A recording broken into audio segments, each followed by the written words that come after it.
worked as a maternal child health program administrator. And doing so, I helped manage programs for women and children throughout the city. At the same time, being in perimenopause and menopause, I'm gonna tell you, those senior moments really got to be very challenging. So one day I ran down the hallway. Let's say I swiftly walked into the office of one of the managers. And I said, I don't know what is going on. She says, let me tell you something. You're going through the change.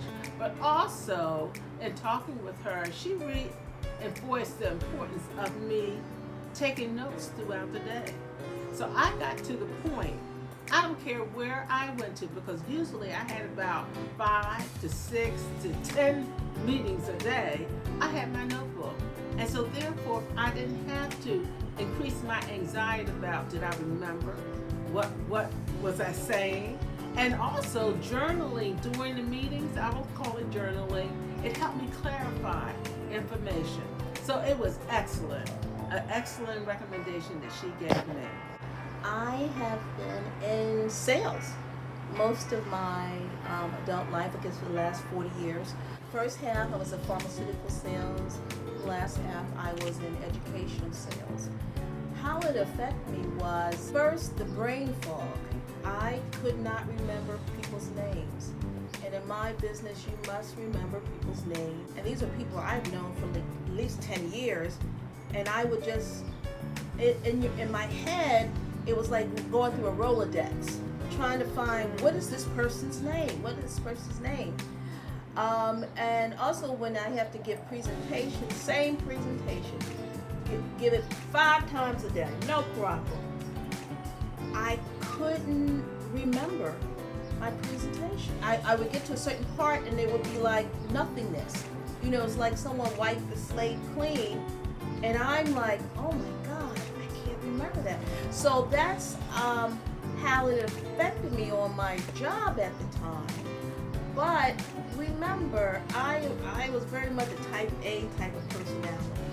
It would just like have my little cheat sheet, available. And if I had to know, like if you had to introduce someone to someone else, I would say, introduce yourselves. Like that, because I couldn't remember either.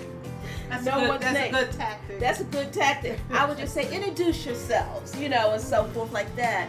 And when they say their names, then I knew what their names were. Then it would come back to me. Or I made people more involved when I'm in a conversation. I would say now, well, tell me what you think. So forth. While my brain is like, where am I? Racing. Yeah. Like what was the conversation about? That's how I had to deal with it for a extensive period of time, but still knowing something's not right, because at some point it's going to come where everyone knows something's wrong with you, not just your family, but your colleagues, and your clients will know. And you don't want the thing of them thinking, okay, she's not as good as she used to be, because then that's the other part of working. She's not as good as she used to be, or she's getting lazy, or she's just growing old.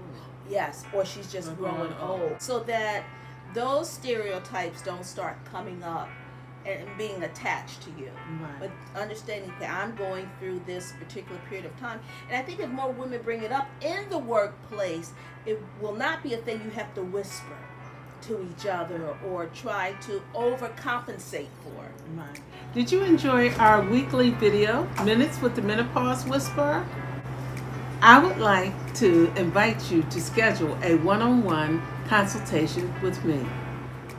Also, I provide family and group coaching. I have an upcoming event this fall and need a presenter. Please contact me via my email address or via my Facebook page. I can't wait to help you rethink, renew, and reimagine. This has been your Minutes with the Menopause Whisperer. Have a great day on purpose.